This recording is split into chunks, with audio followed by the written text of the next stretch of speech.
Welcome everyone to the first Zoom webinar presentation of the Balmain Institute. We have worked very hard to make the transition from face-to-face meetings to Zoom webinar technology. And we hope you enjoy this alternative form of stimulating conversation as we wait for the lockdown to lift. As always, the Balmain Institute acknowledges that we meet on the land of the Wangal people of the Eora Nation. We pay our respects to their elders, past, present, and emerging. These are, were, and always will be Aboriginal land, never ceded. May we walk these lands gently and in peace, and may we strive to recognize the promise of the Uluru Statement of the Heart. We are extremely pleased to have Professor Bill Gates Gill as our speaker tonight, and I'll ask Margaret Vickers to introduce him. If you have even glanced at his CV, you will have noted the enormous scale of his achievements as an educator, as a scholar, and a policy advisor. He has a 30-year international career as a China specialist, providing expert advice to governments, corporations, and philanthropic organisations. He's now at Macquarie, but before that, he held distinguished positions at the University of Sydney, the ANU, the Stockholm Peace Research Institute, the Washington, D.C. Centre for Strategic International Studies, and the Brookings Institute. He is also currently the chairman and of the board of directors of the China Policy Centre, which is a newly established non-profit research organisation based in Canberra. Tonight's topic is COVID and the future China, COVID-19 and the future of Australia-China relations.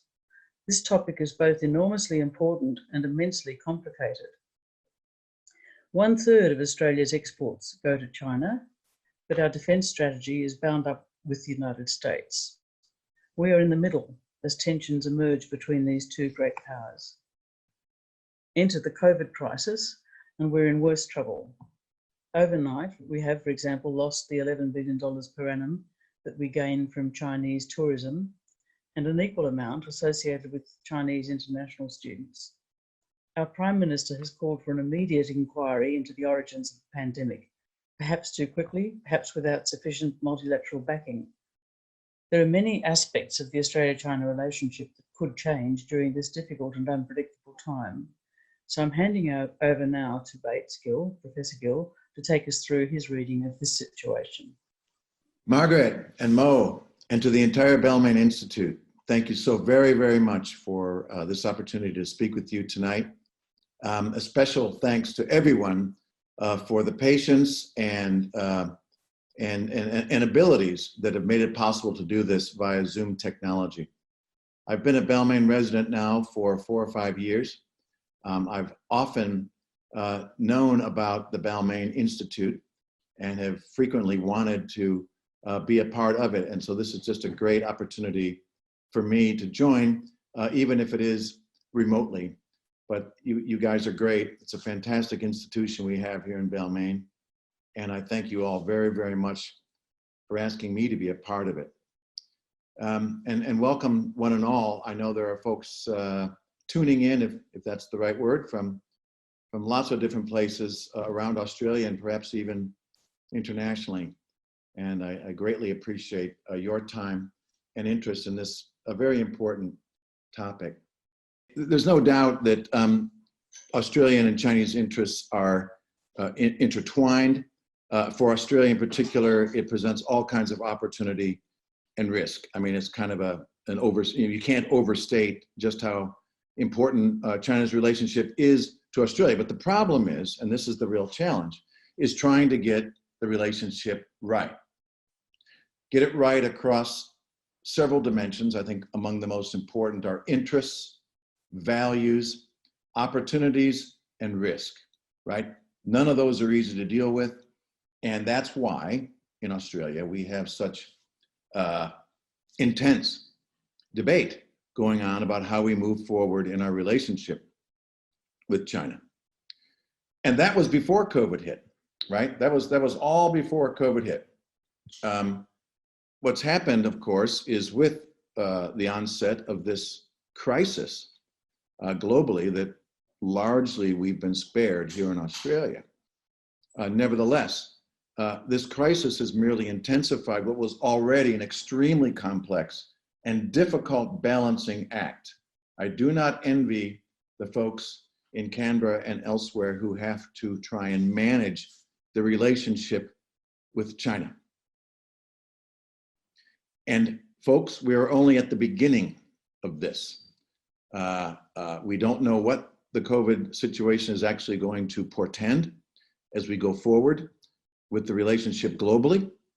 What it's going to mean, more importantly for tonight's talk, what's going to happen to the Australia-China relationship. This pandemic has made an already complicated world, an already complicated situation, even more complicated. So the question then becomes, what to do about it. It's obviously critical for Australia to do what we can to make greater sense of what the COVID crisis is going to mean, what its impact is going to be, both for better and for worse. I want to stress that. It's going to be both. There's going to be better things, and there are going to be worse things in our relationship with China. At a minimum, and this is the most common thing we like to say about China, it's our largest trading partner.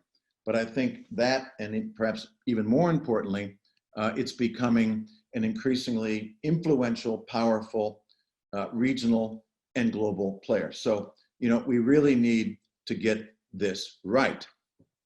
It was already difficult before. How are we going to do it now in wake of the COVID crisis? My thinking is this: we need to take a step back, right? It's all very complicated.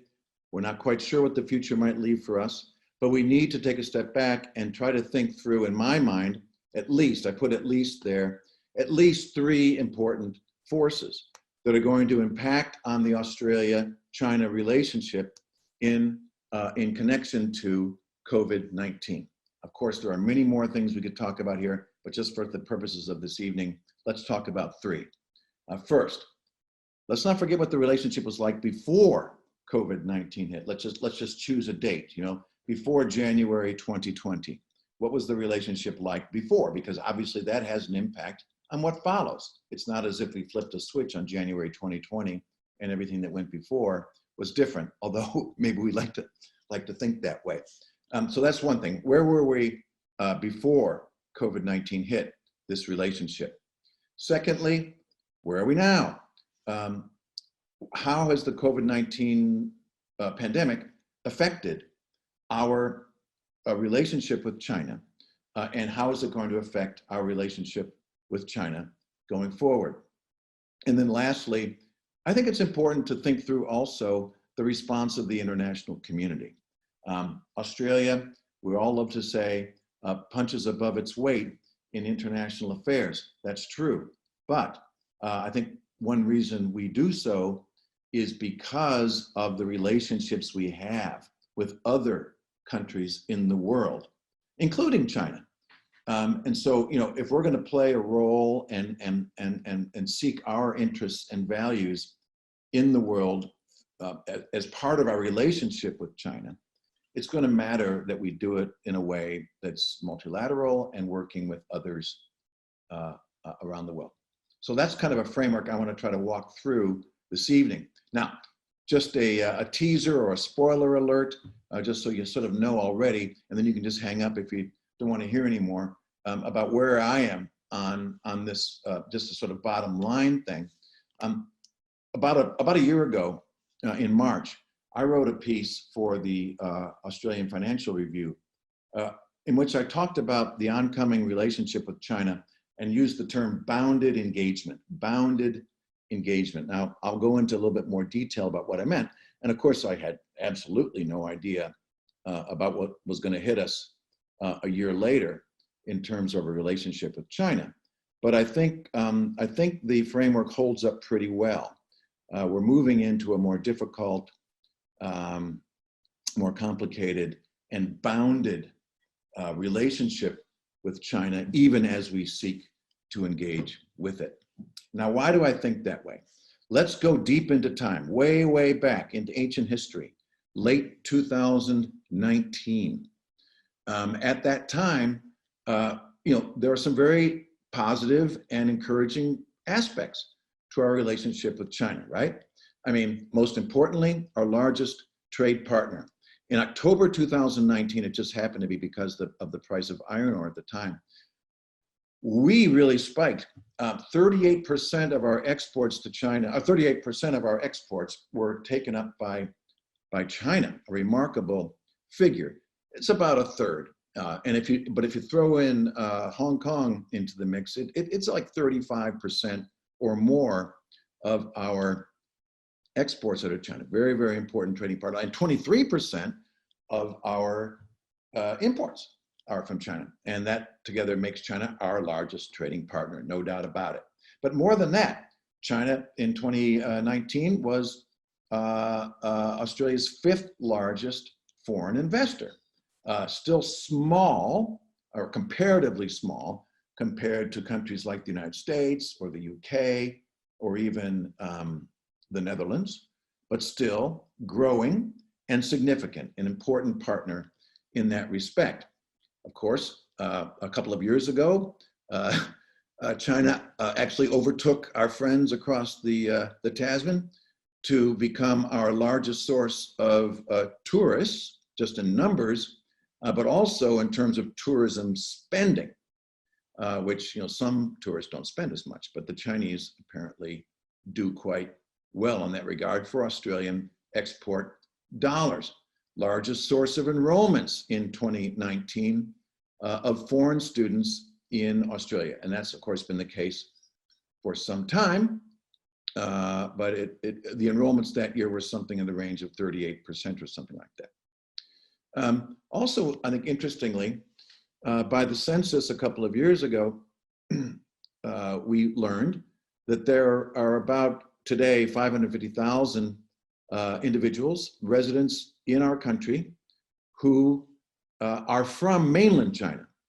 1.2 million people claim Chinese ancestry, but that would be people from all over the world who claim to have Chinese ancestry. But from mainland China, 550,000, a number that's growing and growing every year. And Mandarin, of course, Mandarin Chinese is the 2nd most widely spoken language in our country. And here's an interesting thing. Last year in 2019, the Morrison government, in I think June or so, announced a new initiative to establish something called the National Foundation for Australia-China Relations. Significant, I would say, by Australian standards, something like 40 to 45 million Australian dollars being committed to an organization, a government-run organization, more or less, that was going to try and foster better, smarter, more effective relations with this very, very important partner in our region, right? So that's all good news. But we can also look back at that year and realize that a lot of downside risks were beginning to emerge in our relationship with Australia. So this is before COVID, okay? We already knew that PRC growth was going to start declining beginning in 2019 and into 2020. By Chinese standards, a growth rate of 6% is not particularly good, and everyone knew that that annual growth rate was going to get lower, and that was going to have an impact on Australian exports to China. And of course, in 2019, we were beginning to understand that the US-China trade war, sort of culminating in that phase 1 agreement in January of this year, was going to have a direct impact on Australian exports, especially in the agricultural sector, because of the sort of side deals that Trump and Xi managed to pull off as part of their agreement. So in other words, we were already moving into some difficult territory, right? I can tell you as a university professor, universities already understood, maybe last year, but especially, maybe before last year, but especially last year, that demographic change alone was going to be contributing to a reduction in the numbers of Chinese students coming into Australian universities. So this is a process that was already underway. And the diplomatic relationship, the way I like to put it is maybe we weren't in the deep freeze in 2019, but we were definitely in the crisper drawer.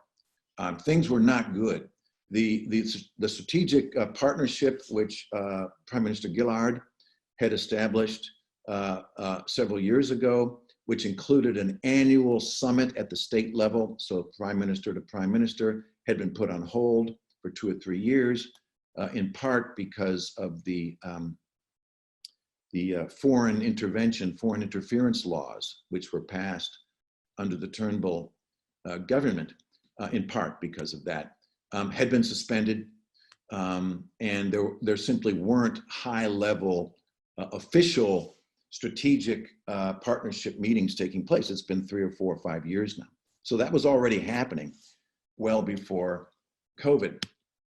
And then, lastly, let's face it, folks, the public understands this, the government understands this. There are recurring and deepening concerns about China and some of the challenges it poses to Australia, around cyber attacks, espionage, some of its military activities and influence, operations, diplomatic work in our neighborhood, human rights, Hong Kong, Xinjiang camps, and all the rest. So again, this was just 6 months ago before the world changed, right?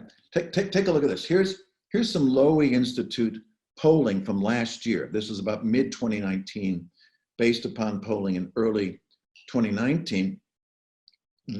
Back then, a year ago, the percentage of Australians who said that they would trust China either a great deal or somewhat plummets 20% in just the year from 2018 to 2019. 74% of Australians said, quote, "We are too economically dependent on China." That was a year ago, right? Australia's warmth index, that's a Lowy thing. They use a temperature gauge, right? Where 100 is perfect. So the Kiwis are at 90 degrees or something like that. Australia's warmth index towards the People's Republic of China continued this downward cycle that's been going on for the last 3 or 4 years, now down below 50 degrees, which was down 9%, or 9 degrees at that year on year. And then get this, in this poll a year ago, 77% of Australians in the poll said we should do more to resist China's military activities in our region, even if this affects our economic relationship. I find that a bit surprising, but certainly interesting. And it just gives you an indicator of where the mood was going, okay? So that's where we were before COVID. Here's the second sort of set of factors I want to talk about. What's the COVID-19 effect then? Now that we're in the middle of this, right? Well, we know that the Chinese economy is going to slow much worse than we had already thought. By IMF estimates, year on year, the Chinese economy will only grow 1.2% this year. Now, that actually makes China one of the better outcomes of the world under the circumstances, but still, what a dramatic change in their economic growth.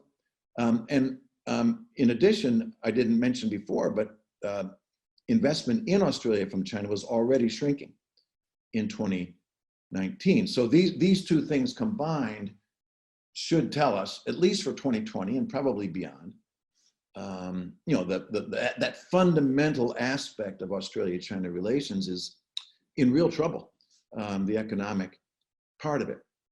And we can see this happening already. I mean, Australian exports of major commodities, certainly student numbers, certainly tourism, all of these are going to be hard hit in 2020 and probably beyond. Diplomatic relationship, remember I said we were only in the crisper drawer before? Well, we are in the deep freeze now. We all know what the gentleman there in the corner had to say about us recently. I don't know if you guys read something called the Global Times, which is a kind of nationalistic, state-owned newspaper in China, referred to Australia as a piece of gum. that sometimes gets on the bottom of your foot or your shoe, and you need to scrape it off.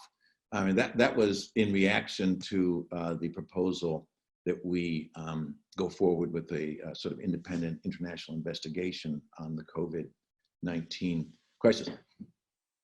And it's gotten worse, of course, since. This diplomatic relationship is not at all in good shape. And, you know, need I say more, the news that's hit us in just the last few days, the tariffs on barley, the suspension of shipments from certain Australian beef packers.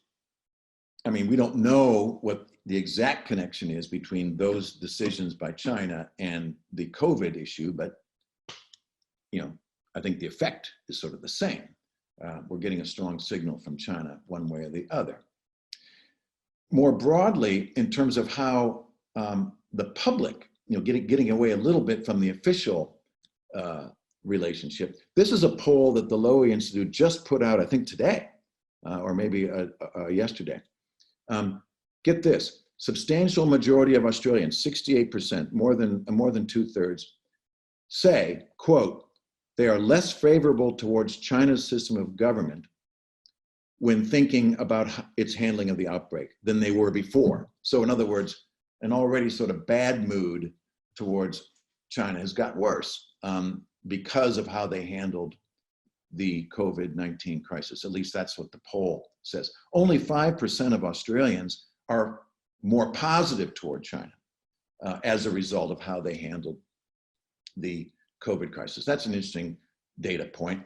In the same poll, 69% said that the PRC handled the outbreak fairly or very badly, 69%. You won't be surprised to hear that the percentage was much higher for how the United States handled it. But that's a high percentage, you know, it's a high sort of attitude towards China. And of course, you know, in spite of the COVID crisis, the people in Canberra who are worried about things like, you know, security breaches, military affairs, cyber attacks, political influence, all that stuff, you know, they're no less concerned. In fact, I mean, just anecdotally, we know that there's real concern that China might take advantage of the current, you know, chaotic situation internationally to, you know, push in certain areas that we might not like in Hong Kong, maybe towards Taiwan, South China Sea, that kind of thing. So I suspect that when the larger Lowy poll comes out, its annual poll on Australian attitudes comes out in June. I don't know, I'm not privy to it, but I'm guessing when it does, you know, views towards China are not going to be improved. Right? It's going to be a little bit more negative, a little bit more skeptical, a lot more concern as a result of COVID-19. So what had already started back in 2019 is getting accelerated. Okay, so here's the third sort of area for us to think about as factors affecting the relationship between Australia and China, and that's the international response. Now, why do I say that? As I said before, for Australia to be effective internationally, to pursue its interests and values, it can't do it alone. It's going to have to team up with, I'll say it, like-minded partners, friends, relationships in the world, and that can include China, to be able to pursue those interests and values. So it's important that we take stock of what the international response is to this situation, so that we can find our way to plug in where we can and push our interests and values forward as greatly as we can with others. Again, as far as how that factor affects China-Australia relations, lots of countries who we would, you know, sort of consider friends and allies and partners in the world already have the same sorts of concerns before COVID-19 about China. You know, an over-reliance on the PRC market, you know, vulnerable supply chains, Many, many countries around the world are concerned about unwelcome aspects of China's growing power and influence, even as they welcome, more positive and beneficial aspects of China's growth and influence. One of the things I've been working on quite a bit lately is something it's called wolf warrior diplomacy. That's not my term. That's a term that the Chinese use, again, referring back to the Global Times newspaper. Wolf warrior is the name of a very, very popular series of action films in China that feature special operations forces that go abroad and save Chinese citizens that are in difficult circumstances and do good works as soldiers, that kind of thing. Very high action, very high production values, but meaning that more forceful, more assertive in the international system. This being applied to diplomacy, and I don't know how many of you follow Chinese foreign ministry Twitter feeds. I do. That's kind of what I do. This is a very much more assertive, very much more aggressive even take now that the Chinese are now pursuing to defend China's response and approach to the COVID-19 crisis, especially in the face of international criticism, either coming from Washington or elsewhere. And what we saw on the part of the Chinese ambassador here in Australia, I think we can liken to or keep, it's very similar to this wolf warrior diplomacy. Push back. We're not going to put up with criticism, and we have our own interests to pursue. Well, it's received a lot of criticism internationally, especially not just from Western countries. I mean, in Africa, in Iran, in Kazakhstan, lots of different places. And this too, I think, should affect how we think about our response and how we want to work with China or balance against some things we don't like with China's approach to COVID and other matters. And we know now that there are calls growing. It's not just Australia. There are calls growing around the world to ask China to be more open to a serious international investigation, more sensitively, I would say, calls around the world to give Taiwan a fair voice in the halls of the WHO and elsewhere, especially given how successful Taiwan has been in combating COVID-19, and to really just tone down some of this wolf warrior rhetoric. Well, while all of those things may well be approaches that Australia would like to take or feels it should take, we know very well here in Australia that Beijing is not going to take kindly to those sorts of suggestions, ideas, approaches, etc. And it may well be that this week's responses that we've seen from Beijing are a part of their unhappiness with us, and surely they will be delivering similar messages to others.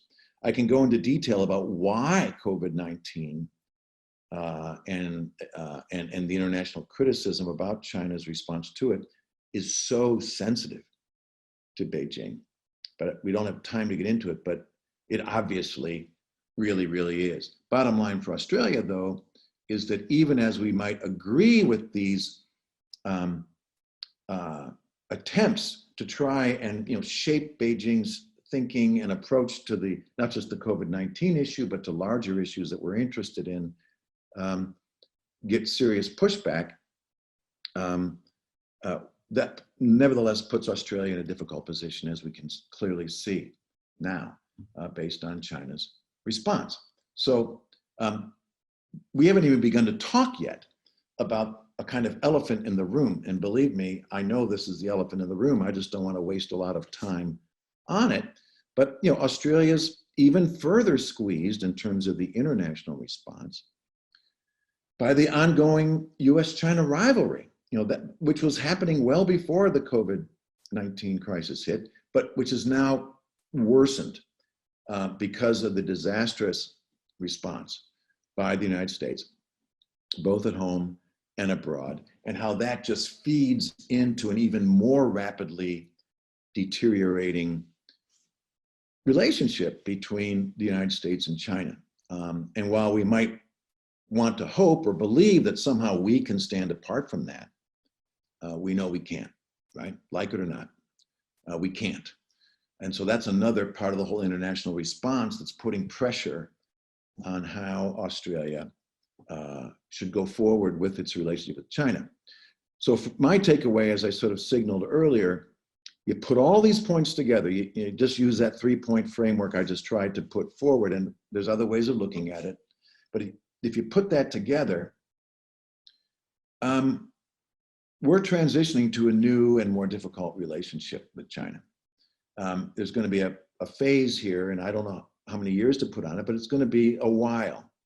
We're in a difficult, uneasy, maybe even distrustful relationship between our two countries. So what do we do?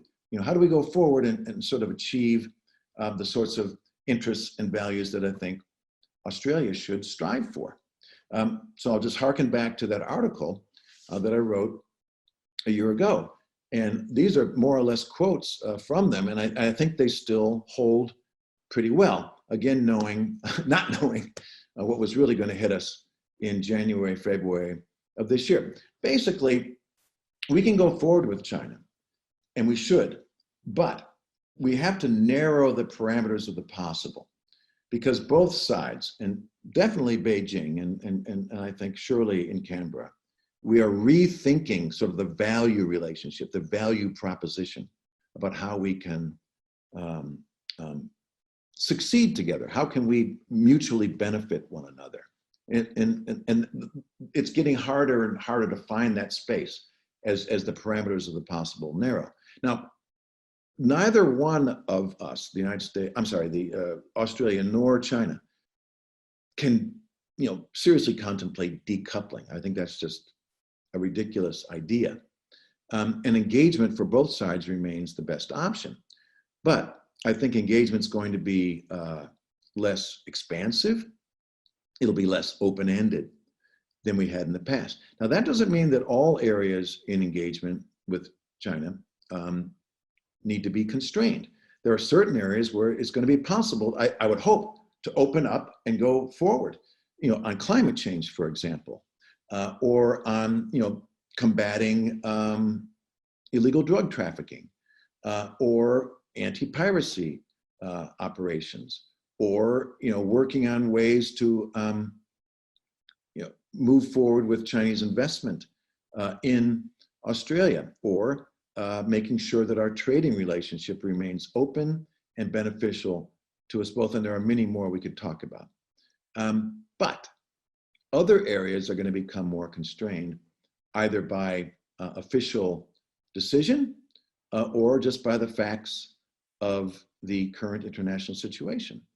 Universities are going to have to struggle with figuring out how to go forward without as many Chinese students. And it's just going to be a hard slog, and they know that. Tourist sector is going to be hit. That's true generally, but it'll certainly be true with regard to what was the largest source of tourist and tourism revenue. University research, there's going to be more scrutiny on the types of research that's being done and whether some of that research is shading into security sensitive areas that folks in Canberra think are going in the wrong direction in terms of secrets or certain technologies and the like. That's just, I think that's the way it's going to be. But other areas, we ought to be welcoming and trying to open up. our research and development relations with China. Finally, and this is my last point, we're not alone. Maybe everyone understands this, but sometimes I'm not sure we do. Australia just happens to be one of the most prominent cases of grappling with this very difficult balance of interests, values, opportunities, and risks. But almost every other country in the world is in the same situation. We need to do more, or I should say be even more effective, more hardworking in working with those other countries around the world. Yes, even including the United States, if that's possible, to form common ground, to form coalitions of like-mindedness, to work together with how we can engage China in ways that we can all feel we're more effectively pursuing our interests and our values. Easy for me to say that, sitting here on the peninsula. And I know that our diplomats and others are working hard to do that. But we as a society, I think, have to understand that that's the direction we're moving with our relationship with China, and find our own ways to do the same. So thank you very much once again, Margaret, Mo, and to the entire Balmain Institute. I look forward to everyone's thoughts and comments.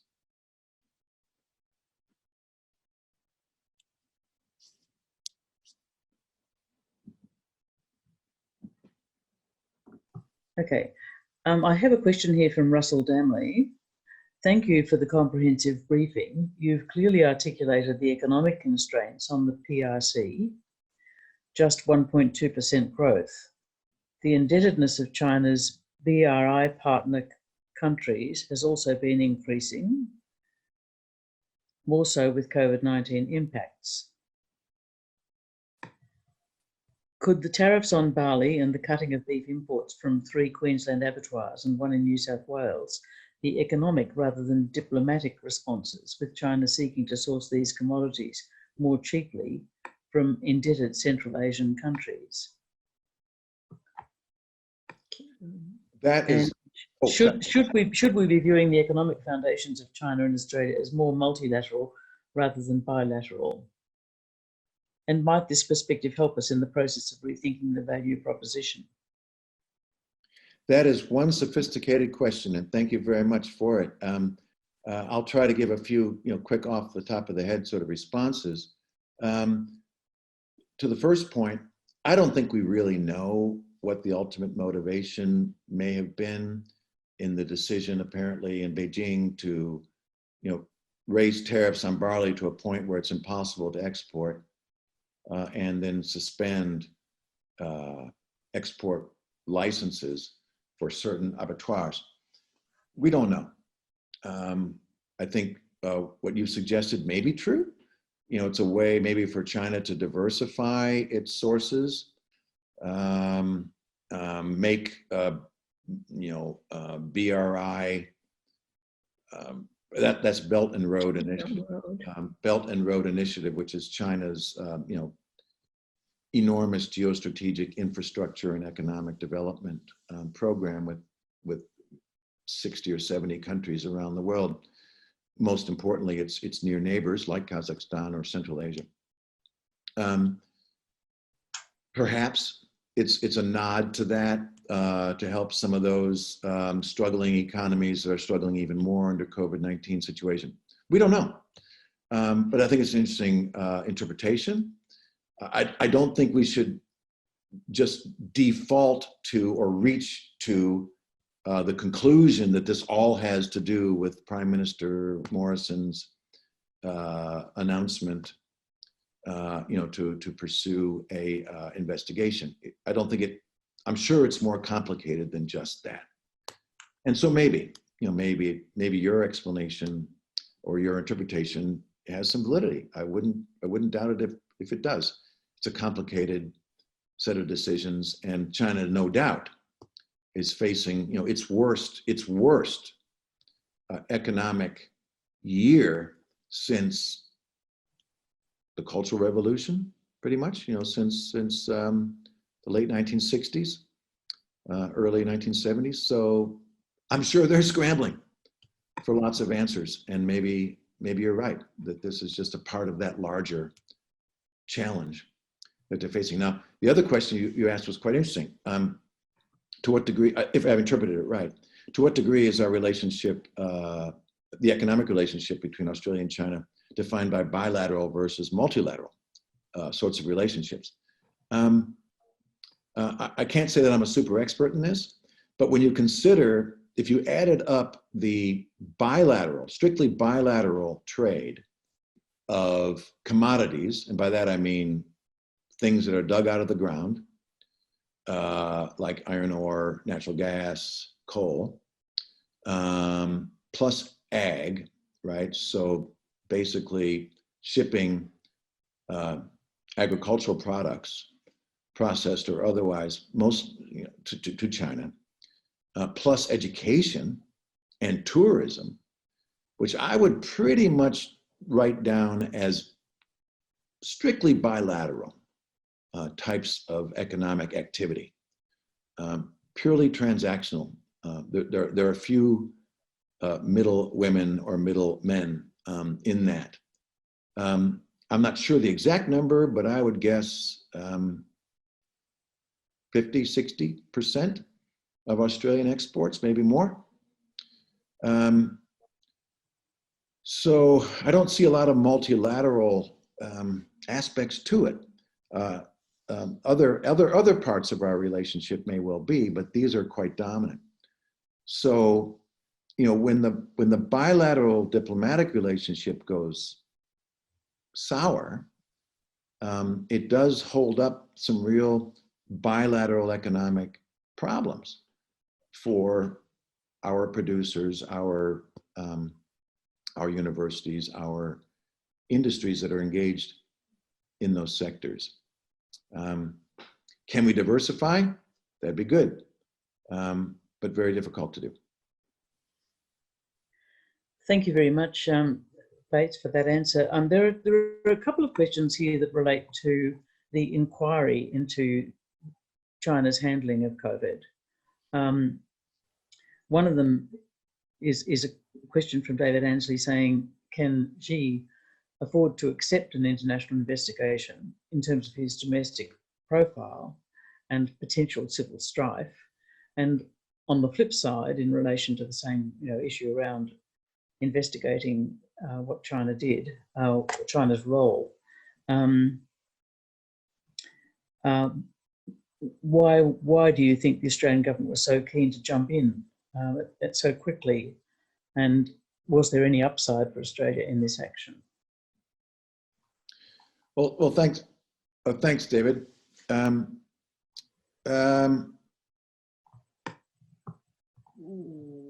couple of answers, two quick answers. One, no, of course, Xi Jinping would not welcome a truly independent investigation of what's happened inside China on the COVID-19 crisis. What country would? I mean, honestly, maybe there would be some, but he's smart enough to understand that it could turn out very badly, and just the vociferousness of their pushback, not just on the idea of an investigation, but on criticism of China generally in relation to its COVID-19 response, sends a very, very clear signal that they're worried and need to work hard to, make sure the narrative turns out in the way that favors their interests. And I don't want to go down the rabbit hole of why that's the case, but just in a word or two, it's because this is a regime that is feels vulnerable for a lot of different reasons internally. And so the last thing they need is, a bunch of independent investigators running around the country. So yes, of course, he's going to push back on it. Now, so I think that was one of the problems with how, as far as I've interpreted it, and I'm not privy to the real inside story here, but the way I've read the reporting, just as the rest of you have, I think that was part of the problem with Australia's approach. is that it came out too fast, too much as a surprise, and without enough sort of hard yards diplomatically with others multilaterally, right, on the one hand, but I think also with China, to put forward this idea in a way that maybe wouldn't have complete buy-in with China, but at least some, that they felt they were sort of in on the idea and had a say in how it all go. But as far as I know, that's not how it worked out, or at least if that's how it was going, that certainly wasn't the way the Chinese wanted to portray it. And it was very, very serious and angry pushback. Would it have worked if there had been more effective and hard yard work and build up that coalition of like-mindeds and then try to draw the Chinese into the idea and then make it all happen? Who knows? Maybe not. This may be so sensitive that Beijing cannot abide by any such sort of independent inquiry. But it would have been worth maybe trying it that way. Just in Beijing's, what's the word? To say something on their behalf. I mean, of course, they say yes, the WHO should do an investigation. That's what they say. I guess the question is, do we believe that that's something we want to trust?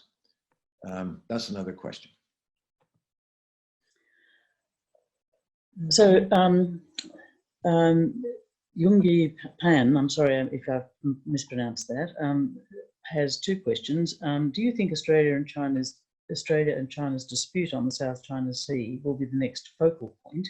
And do you agree with Dr. Shi Yung-hong's argument that China should conduct strategic contraction for a better international image and soft power? Well, that's great. Thank you very much for that question. Here we're getting into sort of trying to interpret, what's going on inside China, which is wholly different, and even more opaque things to try and understand. Of course, we don't know the answers to your question. The interpretation as an outsider trying to watch the situation, I think it would be a huge mistake. And I believe still the leaders in China think the same way, to sort of quote unquote use this moment to forcefully push forward on claims they've had for a long time, like take advantage of it. It would be a huge mistake, I think. I think governments that have a concern about that, from the United States, I'm just talking about the South China Sea at the moment, the United States to Australia to the claimant countries like Vietnam and Malaysia and others, they're prepared for this. That's exactly what they think Beijing might do. And so it would be a very, very bad look. And it would seriously undermine what I think has been Beijing's primary strategy so far in the COVID situation, which is to put sort of their best foot forward, right? To show themselves as a positive contributor to the crisis that the world is facing. So I doubt that is a likely outcome. Now, I believe the question was referring, I'm not sure, but maybe it was Shi Yung-hong's a statement about a need to be strategically restrained. That particular Chinese analyst is well known for advocating caution and advocating against overreach on the part of Beijing in international affairs. I personally agree with him. I think this is not the moment, if there ever is a moment, this is certainly not the moment for Beijing to be pursuing more assertive and overreach activity. If anything, just the way they've handled COVID-19 internationally amongst its diplomatic corps and other forms of public diplomacy have backfired. So I think we have time just for one last question, and I'm sorry, I can see there are other questions that we haven't got to, quite a few, but with time's almost up. Are there any new non-controversial projects that Australia could pursue jointly with China? Well, absolutely there are. I mean, our two countries have an enormous interest in working together on a range of projects, and it's hardly enough time to begin talking about them. I mean, one would hope that, and I suspect there are ongoing ties, for example, in trying to come up with either a therapeutic cure or a vaccination to this current crisis. I mean, enormous work could be done in that regard. I think of philanthropic relationships that could be even more strengthened to do good in Australia and to do good in China for underserved and deserving populations in our two countries. And more broadly and more grandly, recognizing the political constraints on it, but nevertheless, climate change. I mean, our two countries, are probably among the 20 in the world that would have the hugest interest to make sure that we're doing everything we can to mitigate the negative outcomes of what we're facing on the planet with regard to climate change. And the list could go on and on. The one way I would try and frame them, though, is that we have to find these sort of non-sensitive and sort of universally, if that's the right word, beneficial activities that are going to be politically possible, both for our country and for China. I think that's a great point on which to end. So over to Mo to wrap up. All right. Thank you so much, Professor Gill, for your wonderful and insightful analysis of Australian-China relations. We certainly will be paying more attention now to these events as they unfold. Before we close the meeting, I'd like request you all to consider making a donation to the Balmain Institute. I know it's a very difficult time for many people, but these events do incur costs, and so any amount you could give would be greatly appreciated. The BI banking details are at the bottom of your MailChimp announcements. Next month, on the 11th of June, our speaker will be the renowned journalist Michael West, speaking on corporate influence in our democracies. And you can look for the BI announcements for more information closer to that time. So again, with our thanks to Professor Gill, to all the participants, to Michelle and Jenny for making this possible. Thank you very much, and we'll consider the meeting adjourned. Stay well, stay safe, and see you in June.